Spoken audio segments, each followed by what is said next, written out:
ಭರ್ಜರಿ ಬ್ಯಾಚುಲರ್ಸ್ ನಲ್ಲಿ ಪಹಲ್ಗಾಮ್ ಘೋರ ದುರಂತದ ಮರುಸೃಷ್ಟಿ, ಕಣ್ಣೀರಿಟ್ಟ ವೀಕ್ಷಕರು. ಹೌದು, ಜಿ ಕನ್ನಡದಲ್ಲಿ ಪ್ರತಿ ಶನಿವಾರ ಹಾಗೂ ಭಾನುವಾರ ರಾತ್ರಿ 9 ಗಂಟೆಗೆ ಭರ್ಜರಿ ಬ್ಯಾಚುಲರ್ ಸೀಸನ್ 2 ಪ್ರಸಾರವಾಗುತ್ತಿದೆ. ಈ ಶೋಗೆ ಅಮೋಘ ರೆಸ್ಪಾನ್ಸ್ ಕೇಳಿ ಬರುತ್ತಿದೆ. 10 ಬ್ಯಾಚುಲರ್ಸ್ಗೆ 10 ಸುಂದರಿಯರು ಮೆಂಟರ್ಸ್ ಆಗಿದ್ದಾರೆ.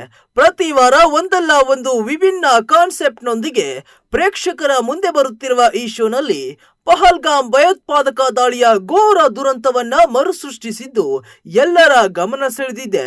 ಇದನ್ನ ಪ್ರೇಕ್ಷಕರು ಕೂಡ ಕಣ್ಣೀರಿಟ್ಟಿದ್ದಾರೆ. ಹಿಂದಿನ ವಾರ ಭರ್ಜರಿ ಬ್ಯಾಚುಲರ್ಸ್ 2 ಶೋನಲ್ಲಿ ಫ್ಯಾಮಿಲಿ ರೌಂಡ್ ನಡೆದಿತ್ತು. ಈ ಬಾರಿ ಮನರಂಜನಾ ಸುತ್ತು ನಡೆಸಲಾಗಿದೆ. ಭರ್ಜರಿ ಬ್ಯಾಚುಲರ್ಸ್ ವೇದಿಕೆ ಮೇಲೆ ದರ್ಶನ್ ಹಾಗೂ ಅಪೇಕ್ಷಾ ಜೋಡಿ ಮಾಡಿದ ಒಂದು ಪರ್ಫಾರ್ಮೆನ್ಸ್ ನೋಡಿ ಎಲ್ಲರೂ ಭಾವುಕರಾಗಿದ್ದಾರೆ.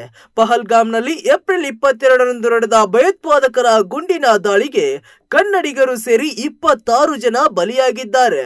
ಹೊಸದಾಗಿ ಮದುವೆಯಾಗಿದ್ದ ಜೋಡಿ ಹನಿಮೂನ್ಗೆಂದು ಪಹಲ್ಗಾಮ್ಗೆ ಬಂದಿದ್ದರು.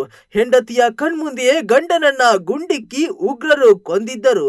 ಗಂಡನ ಮೃತದೇಹದ ಮುಂದೆ ದಿಕ್ಕೆ ತೂಚದ ಸ್ಥಿತಿಯಲ್ಲಿ ಕೂತಿದ್ದ ಹೆಂಡತಿಯ ನೋವು ಯಾರಿಗೂ ಬೇಡ.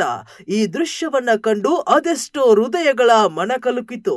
ಇದೀಗ ಭರ್ಜರಿ ಬ್ಯಾಚುಲರ್ಸ್ ನಲ್ಲಿ ಪತಿಯನ್ನ ಕಳೆದುಕೊಂಡು ಆ ಮಹಿಳೆಯ ಸ್ಥಿತಿ ಹೇಗಿತ್ತು ಎಂದು ದರ್ಶನ್ ಮತ್ತು ಅಪೇಕ್ಷಾ ಪರ್ಫಾರ್ಮೆನ್ಸ್ ಮಾಡಿ ತೋರಿಸಿದ್ದಾರೆ. ಈ ಪರ್ಫಾರ್ಮೆನ್ಸ್ ನ ಬಳಿಕ ಕಾರ್ಯಕ್ರಮದಲ್ಲಿ ಭಾಗವಹಿಸಿದ್ದ ಎಲ್ಲರೂ 1 ನಿಮಿಷ ಮೇಣದ ಬತ್ತಿ ಹಿಡಿದು ಮೌನಾಚರಣೆ ಮಾಡಿ ದುರಂತದಲ್ಲಿ ಮೃತರಾದವರಿಗೆ ಗೌರವ ಸಲ್ಲಿಸಿದರು. ಈ ಭಾವನಾತ್ಮಕ ಕ್ಷಣವು ಶೋನ ಗಂಭೀರತೆಯನ್ನ ಇನ್ನಷ್ಟು ಹೆಚ್ಚಿಸಿತು ಮತ್ತು ವೀಕ್ಷಕರಿಗೆ ಈ ಘಟನೆಯ ತೀವ್ರತೆಯನ್ನ ಮತ್ತೊಮ್ಮೆ ನೆನಪಿಸಿತು.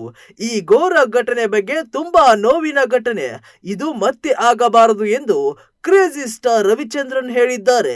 3 ಗಂಟೆಯ ಭರ್ಜರಿ ಮನರಂಜನೆಯ ಮಹಾಸಂಚಿಕೆಯಲ್ಲಿ ಬ್ಯಾಚುಲರ್ಸ್ ಮತ್ತು ಏಂಜಲ್ಸ್ ಡ್ಯಾನ್ಸ್ ಕಾಮಿಡಿ ಮೂಲಕ ಪ್ರೇಕ್ಷಕರನ್ನ ರಂಜಿಸಿದ್ರು.